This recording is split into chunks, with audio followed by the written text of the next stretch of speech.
Hi hello నమస్తే welcome to mister Rama media. నేను మీ anchor Ramavath. Yes, present వచ్చేసి వైఎస్ జగన్ను టార్గెట్ చేసిన గరికపాటి అనే అంశం ఇప్పుడు ప్రస్తుతం సోషల్ మీడియాలో చాలా ట్రెండ్ అవుతుంది. దానికి ప్రధాన కారణం వచ్చేసి ఒకే ఒక్క వీడియో. ఆ వీడియో కూడా మీరు అందరూ చూసేయండి. ఏంటి ఆ వీడియో అంటే ఒకసారి ప్రతిపక్ష నాయకుడుగా ఆయన పాత్ర ఆయన నేను అసెంబ్లీకి రాను అని మాట్లాడలేదు. వచ్చాడు స్పీకర్ గారు ఉండగా చెప్పుకోవలసి ఆయన వచ్చాడు. అంత మహానటుడు, అంత మహానాయకుడు ఓడిపోయిన దశలో కూడా అసెంబ్లీకి వచ్చాడు. ఆయన కర్తవ్యం ఆయన నిర్వర్తించి ఇటువంటి వాళ్ళందరినీ నడిపించాడు ఆయన సూపర్. ఇది గరికపాటి గారు నిన్న ఎన్టీఆర్ గారిని ఉద్దేశించి జగన్ని గారిని టార్గెట్ చేస్తూ మాట్లాడిన వాక్యాలు. సో ప్రస్తుతం ఇది సోషల్ మీడియాలో చాలా వైరల్ అవుతూ ఉంది. అండ్ దీన్ని ఇటు కూటమి శ్రేణులు అంటే కూటమి అభిమానులు, కార్యకర్తలు దాన్ని జగన్ని ట్యాగ్ చేస్తూ షేర్ చేస్తూ ఉన్నారు. వైఎస్ఆర్సీపీకి సంబంధించిన అభిమానులు, కార్యకర్తలు గరికపాటి గారిని టార్గెట్ చేస్తూ కామెంట్స్ అన్ని పెడుతున్నారు. సో ఈ అంశం గురించి ప్రస్తుతం ఈ వీడియోలో మనం డిస్కస్ చేద్దాం. ముందుగా నా ఛానల్ని మీరు సబ్స్క్రైబ్ చేయడం వాళ్ళు ఉంటే తప్పకుండా సబ్స్క్రైబ్ చేసుకోండి. అలాగే ఈ అంశం మీద గరికపాటి వర్సెస్ వైఎస్ జగన్ అనే అంశం మీద మీ అభిప్రాయాన్ని కూడా కింద కామెంట్ రూపంలో తెలియజేయండి. ఎస్, ఈ వాక్యాలు నిన్న ఎప్పుడైతే గరికపాటి గారు జగన్ గారిని ఉద్దేశించి చెప్పారో అప్పుడు సోషల్ మీడియా మొత్తం అని టార్గెట్ చేస్తూ ఉంది.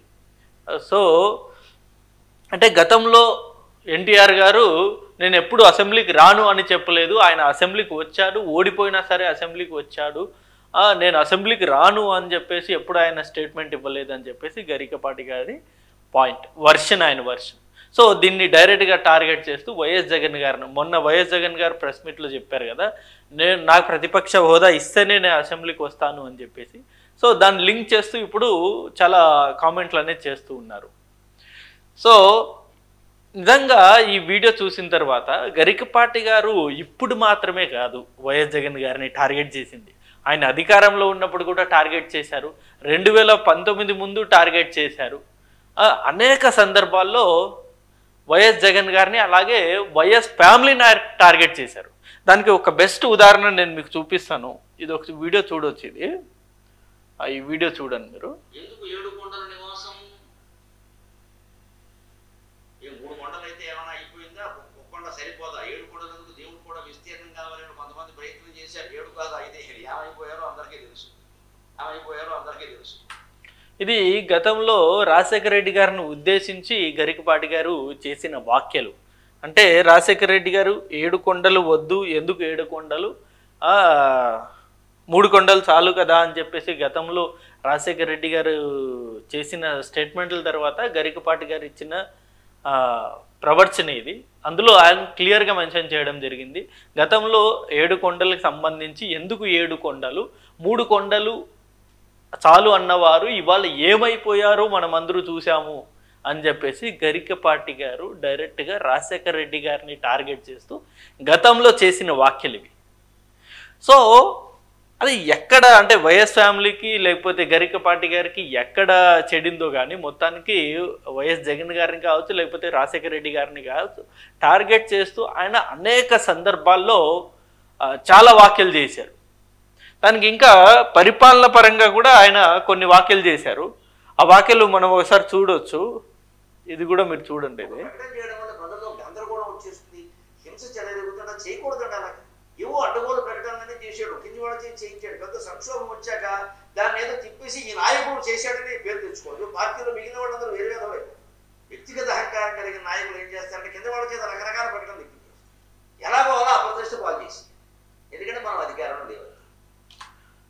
సో గతంలో అంటే వైఎస్ జగన్ గారు ప్రతిపక్షంలో ఉన్నప్పుడు అంటే 2019కి ముందు ఆయన చేసిన వాక్యాలు ఇది.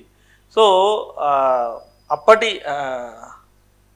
టీడీపీ గవర్నమెంట్ సంబంధించి జగన్ గారు చేసిన కొన్ని స్టేట్మెంట్స్ వల్ల ఇప్పించిన కొన్ని కింది స్థాయి నాయకులతో ఇప్పించిన స్టేట్మెంట్ వల్ల ఎంత ప్రాబ్లం క్రియేట్ అవుతుంది అని చెప్పేసి అప్పట్లో జగన్ గారిని టార్గెట్ చేస్తూ గరికపాటి గారు చేసిన వాక్యలు ఇవి. సో ఇదొకటే కాదు, ఈవెన్ ఆయన ఈ తెలుగు మీడియం అనే అంశం మీద కూడా ఆయన మాట్లాడడం జరిగింది. ఒకసారి అది కూడా మీరు చూడవచ్చు.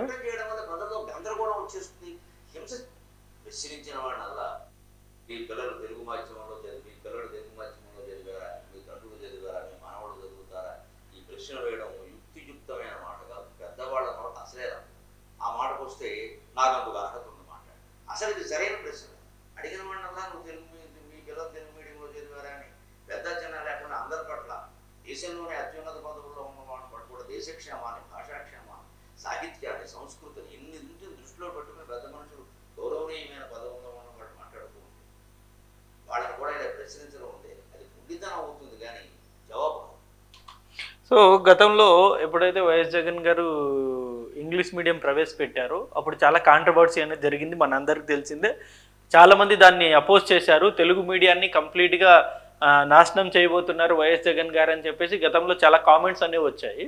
సో దానికి సంబంధించి గరికపాటి గారు, అంటే తెలుగు మీడియం సంబంధించి గరికపాటి గారు చేసిన రీసెంట్ గతంలో చేసిన వ్యాఖ్యలు ఇవి. మీరు ఇందాకే వీడియోలో చూశారు. ఇందులో చాలా క్లియర్గా మెన్షన్ చేశారు, కంపల్సరీ తెలుగు మీడియం ఉండాల్సిందే.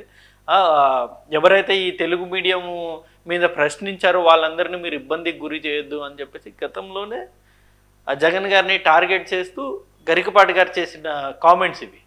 అంటే ఇక్కడ గరికపాటి గారికి ఎలాంటి రాజకీయాలతో సంబంధం లేదు, అసలు రాజకీయ పార్టీతో ఎలాంటి సంబంధాలు కూడా లేవు. బట్ ఎప్పుడు చూసినా వైఎస్ జగన్ గారిని టార్గెట్ చేస్తూ చాలా వ్యాఖ్యలు చేశారు. వైఎస్ జగన్ గారిని టార్గెట్ చేస్తూ, అలాగే వైఎస్ రాజశేఖర రెడ్డి గారిని టార్గెట్ చేస్తూ చాలా వ్యాఖ్యలు చేశారు. ఇంకా బోల్డ్ అని ఉన్నాయి. మీరు ఈవెన్ ఇంటర్నెట్లో కూడా సెర్చ్ చేసుకోవచ్చు. యూట్యూబ్లో గరికపాటి అబౌట్ వైఎస్ జగన్ అని కొడితే బోల్డ్ అని వీడియోస్ వస్తాయి. దేంట్లో చూసినా సరే వైఎస్ జగన్ గారిని టార్గెట్ చేస్తూ ఆయన చాలా వ్యాఖ్యలు చేశారు. మరి ఎక్కడ చెడిందో ఇద్దరి మధ్య ఏమో కానీ అసలు పార్టీలకి లేకపోతే రాజకీయాలకు సంబంధం లేని గరికపాటి గారు నిరంతరం వైఎస్ జగన్ గారిని టార్గెట్ చేస్తూ చాలా స్టేట్మెంట్స్ అనేది ఇస్తూ ఉన్నారు. సో మరి నిన్న ఇచ్చిన స్టేట్మెంట్ అన్నది ఇప్పుడు చాలా దుమారం అవుతుంది. గతంలో ఒకలాగా ఉండేది రాజకీయాలు, ప్రస్తుతం సోషల్ మీడియా యుగం నడుస్తుంది కాబట్టి నిన్న ఏదైతే గరికపాటి గారు చెప్పారో స్టేట్మెంట్ వైఎస్ జగన్ గారికి సంబంధించి, ఆ స్టేట్మెంట్ అన్నది ఇప్పుడు చాలా వైరల్ అవుతుంది. సో దీని మీద రకరకాల కామెంట్స్ అనేవి వస్తూ ఉన్నాయి.